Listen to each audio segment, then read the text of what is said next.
Before I put my faith in the Lord, I was a huge skeptic, and I really didn't want anything to do with God or the church. I first became reconciled with the Lord and put my faith in Christ when I went to Pine Cove Christian camps. It was the unconditional love of the camp counselors.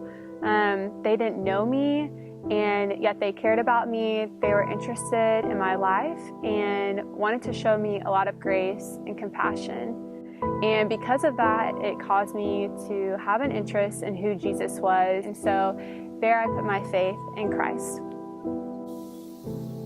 Shortly after I became a believer, my parents divorced, and it was unexpected. It really shook my world and my view of my dad, and I built up a lot of bitterness and anger towards him and slowly stopped trying to have a relationship with him.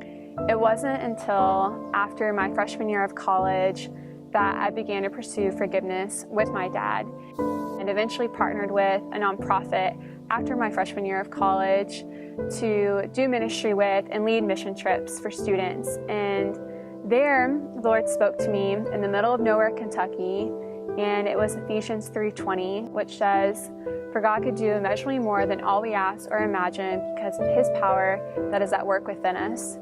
And I realized that I didn't believe that God could reconcile my relationship with my dad. I didn't believe that He could do more than what I imagined or could dream up of. After a lot of time in prayer, when I returned from my trip, I began to spend more time with my dad, and since then, the Lord has completely reconciled and restored our relationship. My dad is very different than who I knew him to be in high school, and he has come to know the Lord.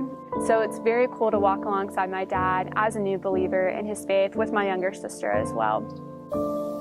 God has shown me that He is faithful and that He is worthy of my trust time and time again. And so right now I'm finding a lot of hope and trust in the Lord in the Psalms. Psalm 34:4 says, "I sought the Lord and He answered me. He delivered me from all my fears." I am Dani Droste, and I am a follower of Jesus Christ.